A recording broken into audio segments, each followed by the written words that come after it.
Hey everybody, how you doing? It's Bruce here with Traveling with Bruce. Welcome to my 25th daily. 25th daily. Today is January the 3rd, 2018. And if you ever wonder, why is it that you're sitting on the side and there's all this space over here and you're over in this little corner of the... Okay, you know, it's high production, okay? This is what it's all about when you hit the big time. You need room over here for pictures and logos. Some of the photos I have are so god-awful that they don't deserve the full screen treatment. So if I can shrink them up here for you, they look sharper, and it just makes me look better. I'm trying all the tricks, folks. So what can I say? If this is your first time on this channel, you didn't make a mistake. I don't think you made a mistake. You found Bruce with Traveling with Bruce, and I talk about cruise ship videos. I talk about cruise lines.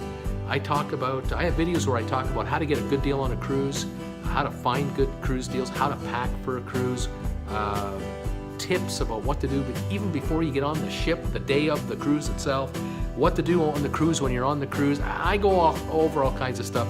Love talking about cruise ships, cruise lines, trends, upcoming news, you name it.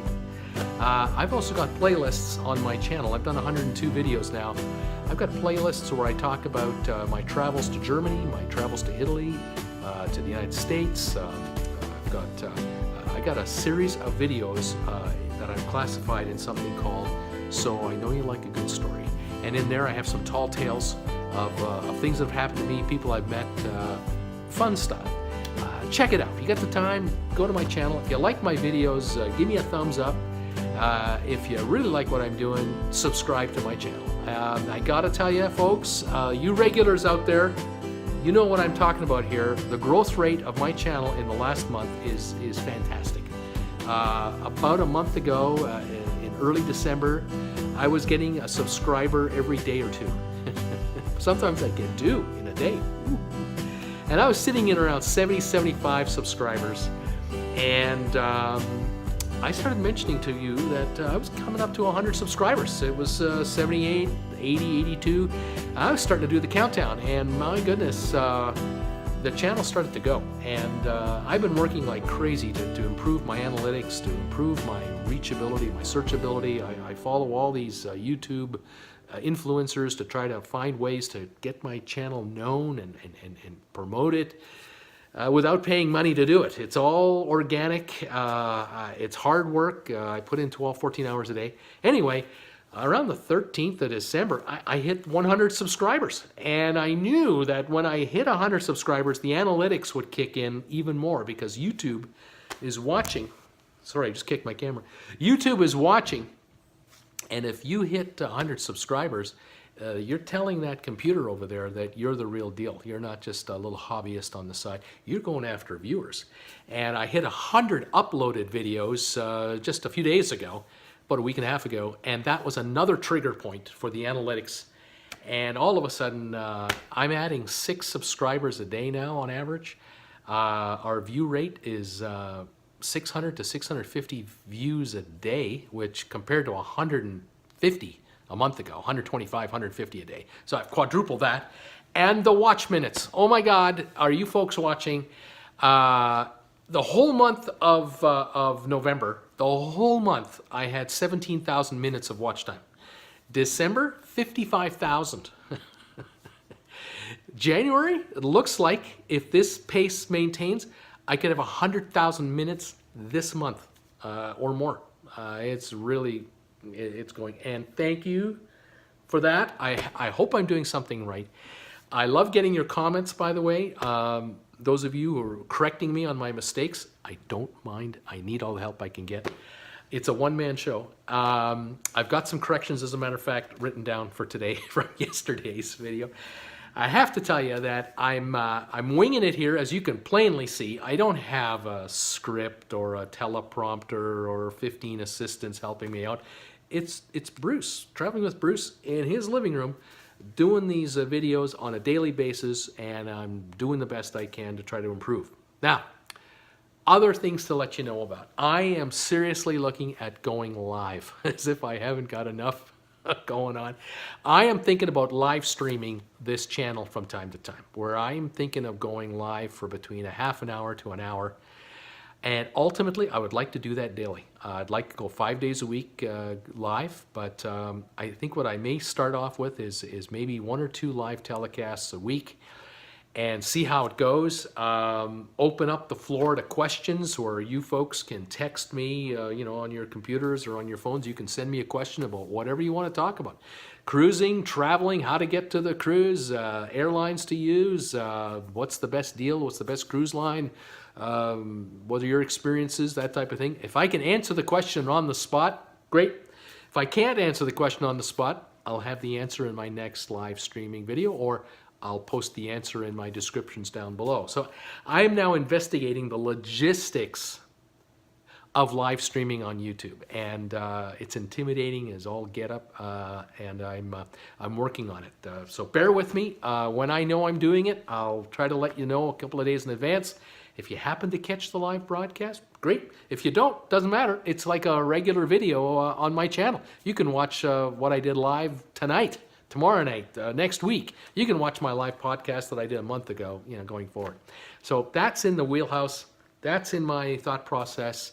I want to open it up to questions to answer, questions that you folks have. What do you want me to talk about with regards to cruise ships, cruise ship holidays, how to book a cruise, how to find a cruise, that kind of thing. Now, I wanted to, a couple of more last things I'll mention about my channel. Yesterday, we were at 190 subscribers. Right now, 198. I just checked a couple minutes ago. 2 away from 200. I can't believe it. I tell you, that if you've been following me a little while, only a month ago, not even a month ago, 3 weeks ago, we hit 100. And I couldn't believe hitting 100. That was such a... folks, you have no idea with the amount of hours I've put into this to hit 100 subscribers. I thank you so much. But now, 200 subscribers in less than 3 weeks. Wow, that's fantastic. 32,000 views on my channel as well. I was at 17,000 a month ago. Now I'm at 32,000 views. So the views are really coming on, and this is fantastic. I don't have a single video with more than, I think my biggest video has 6,000 views. So I don't have anything that's gone viral or anything like that. I'm doing it the old-fashioned way, one video at a time, one view at a time, and it's just growing out. And viewers from the UK, thank you. There's a couple in the UK that I noticed the other day became subscribers of my channel, and they're following me on Twitter. Thank you. When I remember their name, I'll tell you. At the moment, I don't remember. I've got viewers from the USA, of course. That's my #1 market. Canada, Germany, the Netherlands, and Australia, way down under. Howdy, folks. Man, I can't wait to visit your country. They're all over the place. Over 120, maybe even 130 countries now. I've got viewers of at least watched once or twice or more. It's fantastic. Almost intimidating, but it's fantastic. So, you folks, you have no idea what this means to me. It's wonderful. Today, to start this video, as if I haven't started already, I want to correct some mistakes I made yesterday. I was thinking about this going, boy, if I took a video just to correct my mistakes, I might need 3 videos just to correct all my mistakes that I've made since I started this. But yesterday, I was trying to cover so much ground in such a short period of time, even though my video ran 23 minutes yesterday. You try to cram in so much information, that I come across. It's not easy. But the first thing I want to talk about is how I mispronounced one of the cruise lines. I was telling you about Carnival and how big Carnival Cruise Line is and all the different brands that Carnival operates. The Princess Cruises, Holland America, and others. But the first one I mentioned, because it alphabetically is how I did it, I wanted to mention this cruise line out of Germany, and it's called Aida, but I called it 80, and then I spelt it wrong. I spelled it A-I-D-I, 80 cruises, when it's actually Aida, A-I-D-A. And while I'm yelling my spelling of the cruise line to you, right over here, I got the logo right here, A-I-D-A. You all saw it. You couldn't miss it. So I apologize for that, but, you just get into it and you don't know. I did some more looking into Aida cruises and found out that it is a cruise line based in Germany that generally operates cruises through Europe and that area. And they cater to German tourists in a big way, German-speaking tourists. They're owned by British and American investors, but Carnival Corp is the dominant owner of the line. And Carnival Cruises owns another line called Costa Cruises, which is, again, a European cruising line. And Costa Cruises operates and manages and does all the bookings for Aida cruises. So the Carnival Corporation, based out of Florida, has an operation based in Europe, and they have their European-based cruise lines there, and they run them from there. So it's an amazing world conglomerate company. I mean, a big outfit with cruise divisions all over the place, and Aida is one of them. And I also noticed that Aida has, I think it's 3 cruise ships on order going forward, and 1 or 2 of them, they're talking about in excess of 6,000 passengers per ship. That would make them the largest cruise ships in the world. So big things are happening here in these cruise companies. We always think about, right now we're thinking about the biggest cruise boats being by Royal Caribbean. These other lines are looking at some pretty big concepts, and Aida Cruising, who North Americans, we don't know who they are. We, unless we're there, we don't know who they are. They may well have some of the largest cruise ships floating in the world in the next 2 or 3 years.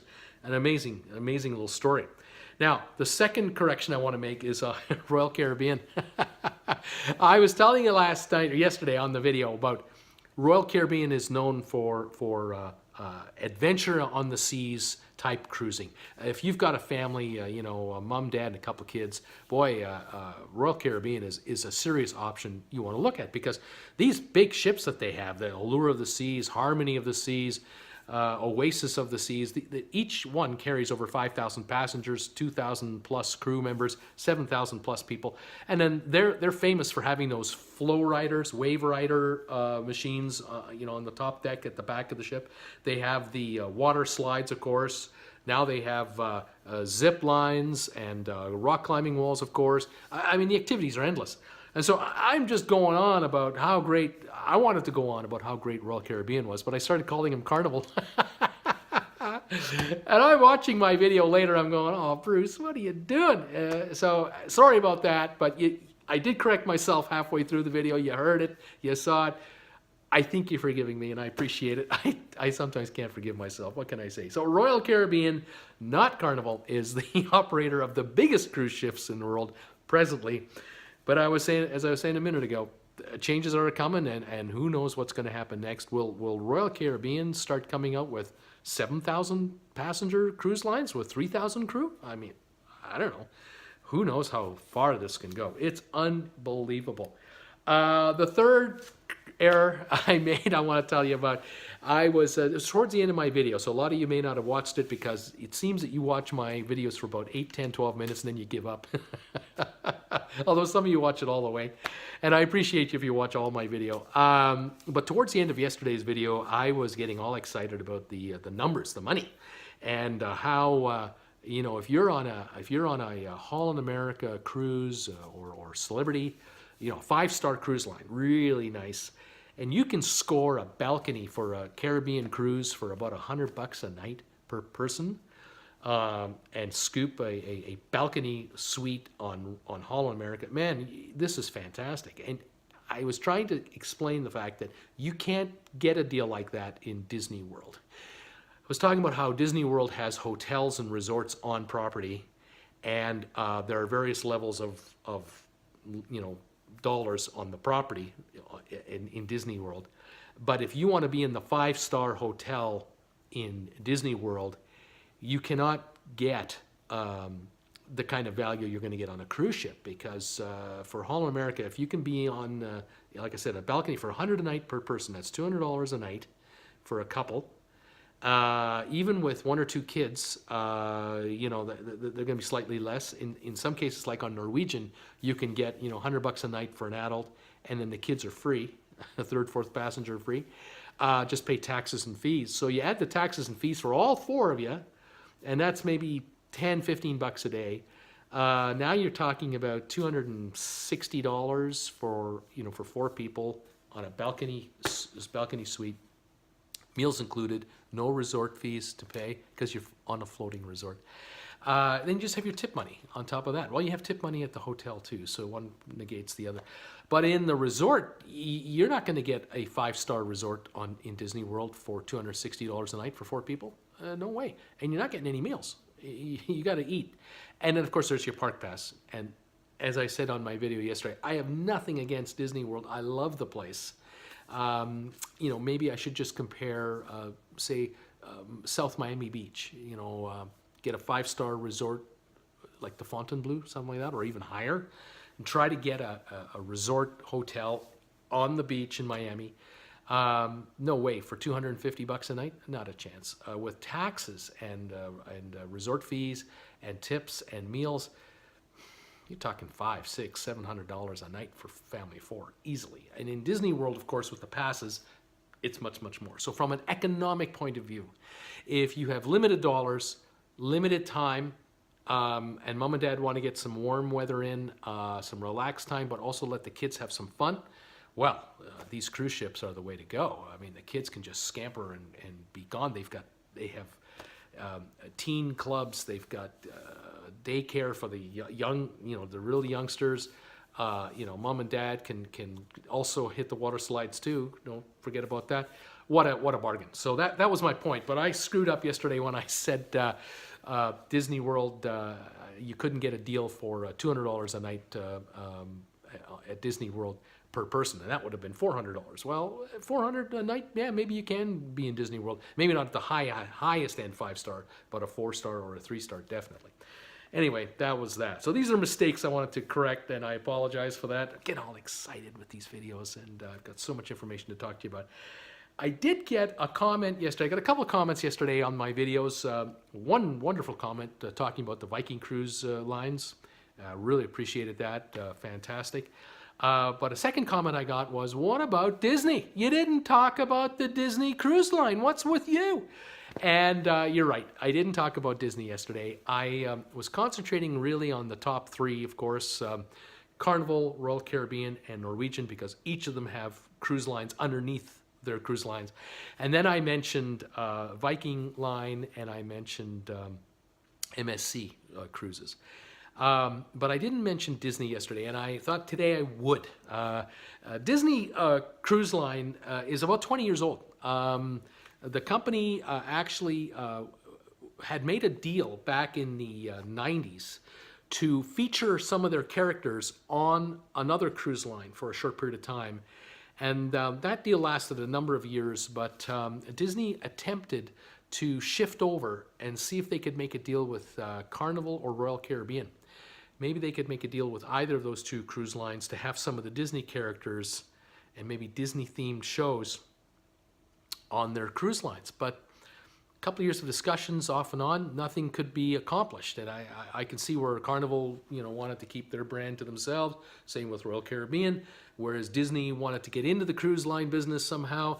And what Disney did do before they launched their own line was they started making deals with cruise lines through travel agencies and offered sort of combo deals where you could be in Disney World, go on a cruise as a package deal and this kind of thing. But eventually Disney figured out that in order for them to really offer the full Disney experience at sea, they would have to operate their own cruise line. And they looked at the numbers required and they went, well, this is going to require a serious commitment on our corporation's behalf. We're going to need an entire division just to run it. We can't just add it onto the parks part or our hotel operations. It has to be a completely different entity. And we better go global with this rather than just a regional. And they sunk in the kind of money that it would cost to build a Disney park into their cruise line. And that's what it takes nowadays. If you want to get into the cruise business as a cruise line operator, you're going to put up some serious money. And that's what happened. Disney immediately launched their first ship and started building additional ships. They were up and running with, I think, 2 ships pretty quickly in the late 90s, early 2000s. And today they operate 4 cruise ships that are at sea. And they've got orders for, I believe, I've written this down, they've got 3 more on order. So Disney will have by 2021, 22, and 23, each of those years, a new ship will come online. By 2023, they'll have 7 cruise ships if they keep the first 4 going. I wouldn't be surprised between now and 2023 they announce additional ships to be built. The ships that are coming, ships that are coming hold 4,000 passengers each. So they're of a larger class now, larger size. The first ships they had were 2,400 passengers per. And that 2,400 passenger number is not adults only. So it's sort of like, 1,600 adults and 800 children, 1,500 and 900 children. With the 4,000 number, I think they're looking at something like 2,800 adults and up to 1,200 children per cruise, something like that. Now, I took a quick peek at my favorite website for cruising, vacationstogo.com. By the way, they don't pay me to say that. Wish they did, but they don't. I go to vacations.com. I took a peek at the Disney Cruise Line today for how much it would cost to book a cruise on Disney. And it's not cheap. If you want a 1-week cruise, the Caribbean, you're talking about $250 a night per adult. So it's $500 a cabin for just 2, and then you add the kids. The kids are a bit cheaper, maybe about half as much, 40% of that. So I took a quick peek at a family of 4 in a balcony Caribbean cruise. Taxes in was $8,500 for a week, and that's pricey.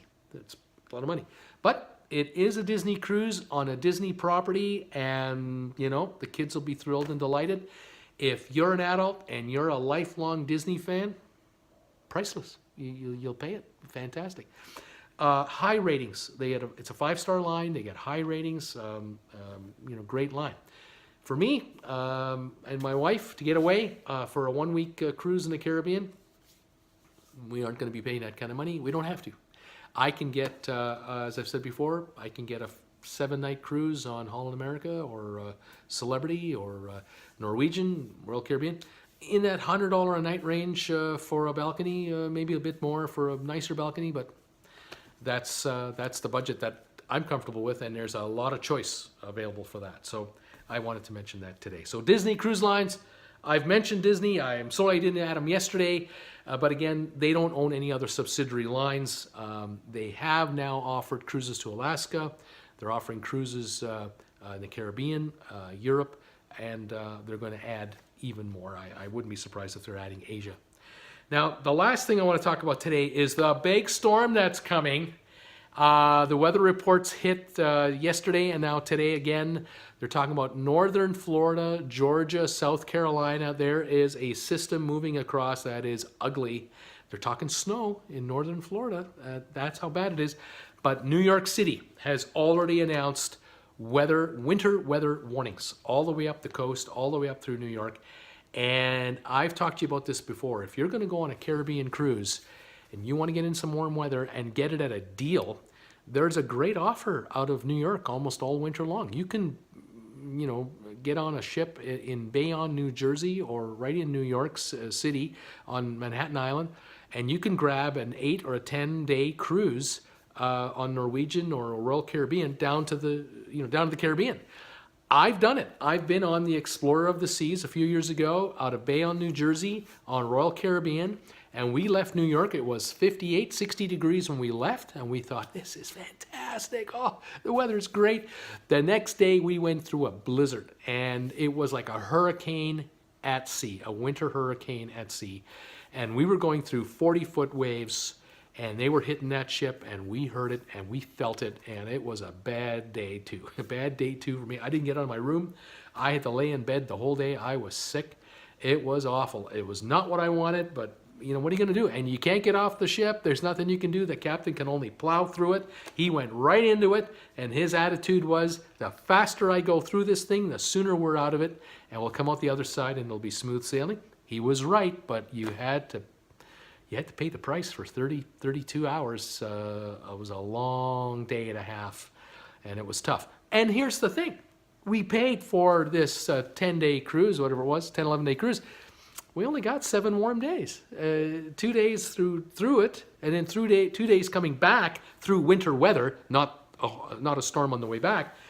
but you lose 4 days of heat and you end up with 7 days of a warm cruise. So the price is right, but couldn't eat day 2, could barely eat on day 3, and then everything was back to normal after that. So flying out to Florida is to me, is the way to go. If you're going to take a Caribbean cruise, take a 7-day cruise out of Fort Lauderdale, Miami, Tampa. Even with these winter weather warnings in Florida, they're rare, they're very infrequent. And I also talk about, get to the destination the day before your cruise. Don't try to be, super slick about this and flying in the morning, get on the cruise that afternoon, everything's great. Don't have to pay for a hotel in Miami. You could get burned big time. Your flight gets delayed 3, 4, 5 hours, you're missing your cruise. You're going to get to Miami 8 o'clock tonight, and that cruise left at 4 o'clock, you're done for. What are you going to do now? Not a happy thought. So get to your destination the day before, spend the night, maybe even 2 days before, and enjoy Miami a little bit. It's there for you. And take advantage of a Costco or Walmart and pick up some things before you get on that ship, especially some wine or some pop or some Red Bulls or whatever you like to drink, and save up a few bucks that way. Anyway, storm coming to New York. It's going to be ugly, and it could affect arrivals and departures for these cruises, and we'll have to watch that the next few days. Anyway, folks, I'm going to cut it right here. I thought I had an 8-minute video today. I don't. It's another long one. I want to thank all you folks for watching this guy talk to this smartphone in his living room all day. Thank you for subscribing to my channel. Thanks for the thumbs ups. Thank you for the comments. I welcome you all on board. YouTube is watching. They are noticing. They are pumping up my search results, and it's having an effect on my numbers. It's fantastic. I will talk to you again tomorrow. I have some more stuff to go over. Changes are happening all the time in the cruise business. I'll keep you appraised of what's going on. In the meantime, this is Bruce saying goodbye with traveling